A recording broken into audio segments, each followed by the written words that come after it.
이번 영상에서는 차트에 관한 이야기는 나오지 않습니다. 아마 제 영상을 보시는 분들이 차트 보시려고 보는 분들이 많으실 텐데 죄송하지만 이번 영상에는 차트는 안 나와요. 그러면 뭐가 나오냐? 마인드에 관한 이야기가 나옵니다. 마인드. 사실 어떻게 보면 차트보다도 중요한 게 마인드라고 저는 생각을 해요. 투자 시장에 접근하는 마인드가 중요하다. 이거는 여러분들도 알고 계실 거예요. 다만 눈에 보이지 않으니까 배울 자리가 없고 어떻게 배워야 할지를 모를 뿐. 그러면 제가 배우게 해드릴게요. 어디에서? 그냥 이 영상에서. 그래서 영상을 무조건 끝까지 봐주셔야 하고요. 이거 영상 한 5분 정도 나올 것 같은데 5분 투자해서 생각을 바꿀 수 있다면 무조건 봐야죠. 저는 비트코인 전업으로 7년을 먹고 살아오고 있는 놈인데. 자, 거두절미하고 바로 들어가 보겠습니다. 자, 볼게요. 마인드적으로 우리가 생각해 봐야 되는 거. 변동성입니다. 변동성. 쇼트트랙 김동성 아니고요. 변동성. 자, 우리가 매매를 할 때 변동성에 뛰어들고 있는데 정작 변동성에 대해서 크게 생각을 해보지 않는 경우가 굉장히 많아요. 그래서 여러분들이 잊고 계셨을 부분을 제가 오늘 상기시켜 드리도록 하겠습니다. 꽤 좋은 내용이 될 것 같습니다. 자, 볼게요. 첫 번째 옵션, 코인 시장 변동성인데요. 코인 시장은 기본적으로 다양한 투자 시장, 주식 시장이 됐든 부동산이 됐든 금이 됐든 뭐가 됐든 그 중에서 코인은 변동성이 가장 큰 편에 속해요.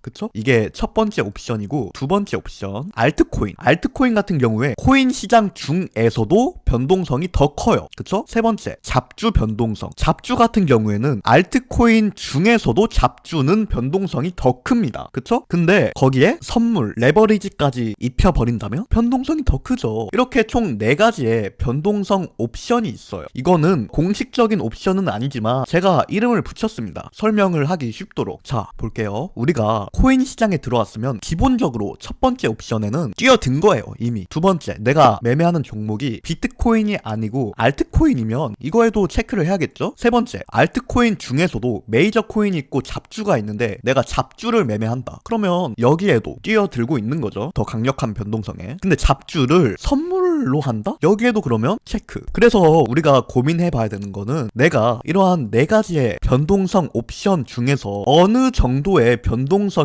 뛰어들고 있는지, 매매를 하고 있는지 충분히 검토를 해봐야 된다는 거죠. 저 같은 경우에 코인 시장에 들어왔죠. 이거는 yes. 알트코인? 저는 알트코인 매매를 잘 하지 않습니다. X. 잡주? 당연히 안 하죠. X. 선물? 이건 합니다. O. 저는 4가지 옵션 중에서 2가지만 사용을 하고 있어요. 그러면 우리가 대체 변동성에 왜 뛰어들까요? 자, 변동성이 크면 기본적으로 리턴이 커요. 잘 움직이니까 내가 맞췄을 때 더 크게 먹을 수 있거든요. 근데 그렇단 말은 뭐죠? 리스크도 크다는 거예요. 리턴이 큰데 리스크는 작을 수가 없어요. 둘이 빛과 그림자죠. 자, 반대로 변동성이 작으면 리턴이 낮죠. 크게 움직이는 게 없으니까. 주식이나 부동산 같은 경우에 코인보다 리턴이 낮죠. 그리고 리턴이 낮으면 리스크도 낮아지는 경향이 있습니다. 당연하죠. 리턴이 낮은데 리스크가 높으면 누가 매매를 해요, 그걸. 그래서 변동성이 크면 기본적으로 크게 먹거나 아니면 크게 잃거나, 변동성이 작으면 작게 먹거나 작게 잃거나 인데, 이 4가지 옵션에 전부 다 체크를 했다는 거는 내가 욕심을 부리고 있는 게 아닌가 생각을 해봐야 된다는 거예요. 너무 초하이 리스크, 초하이 리턴에 덤벼들고 있는 게 아닌가 충분히 고민을 해봐야겠죠. 그래서 제가 추천드리는 방법은 얘네 둘을 웬만해서는 그냥 안 하는 거예요. 여러분들이 이 코인 시장에 왜 들어오셨는지를 생각해 보셔야 돼요. 비트코인이라는 이름을 듣고 코인 시장에 들어오신 건데 왜 매매하는 종목은 스트라, 아크, 그로스톨, 스레스홀드, 룸네트워크 이런 거를 매매하고 계시냐는 거죠. 이게 비트코인보다 지금 거래량이 더 높잖아요. 많은 분들이 더 많이 매매를 하고 계시다는 거죠. 누군가는. 비트코인 때문에 코인 시장에 들어왔다는 걸 너무 많은 분들이 망각을 하고 계세요. 저도 과거에는 알트코인만 매매했습니다. 그런데 그렇게 했더니 시드 편차가 너무 컸어요. 어떤 날은 천국이고 어떤 날은 또 지옥이고 이게 유지가 안 되더라고요. 저는 전업인데. 그래서 좀 길게 봐야겠다 하고 하는 게 비트코인만 하자. 그리고 선물을 하는데 당연히 무리하면 안 되죠. 무리는 하지 않되 비트코인만 매매를 하고 있으면 기회는 계속 온다. 오지 말라고 해도 온다. 이런 이러한 마인드로 시장에 임하고 있고 그게 제가 7년 동안 버틸 수 있는 근간이 되지 않았나 저는 생각을 합니다. 매매 종목에서부터 차이가 나요. 왜 비트코인 하러 와서 하이파이를 매매하고 있고 룸 네트워크를 매매하고 있냐는 거죠. 왜 그러세요? 욕심입니다.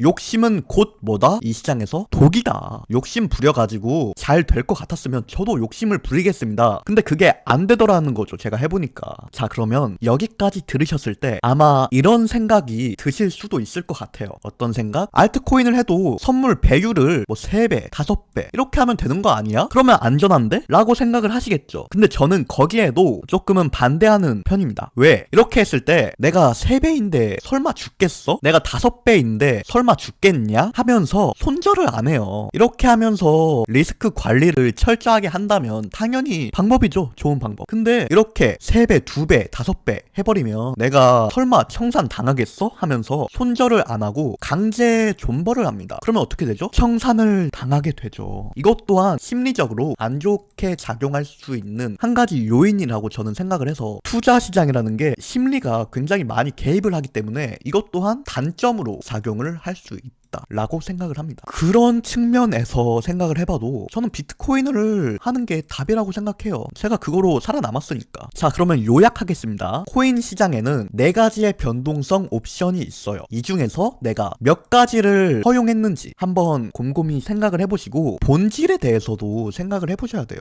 내가 비트코인을 하러 왔는데 왜 매매는 비트코인을 안 하고 다른 걸 매매하냐는 거죠. 심지어 차트는 비트코인 차트를 보면서 매매는 알트코인 하고 있고 잡주를 하고 있어요. 비트코인 차트 보면서. 이게 저는 어불성설이라고 생각을 하는 거죠. 지금 이 영상이 차트에 관한 내용은 하나도 나오지 않았습니다. 근데 차트보다 더 중요해요. 사실 똑같은 차트 분석을 해도 그걸 알트코인에서 분석하냐 비트코인에서 분석하냐 어떤 종목을 매매하냐 거기에서 차이가 발생을 하기 때문에 큰 차이가 충분히 고민을 해볼 사색거리가 되겠죠. 자, 그러면 여기에서 영상 마무리하겠고요. 영상에 도움이 되는 내용이 있었다면 구독, 좋아요, 댓글, 알림 설정까지 부탁드리겠습니다.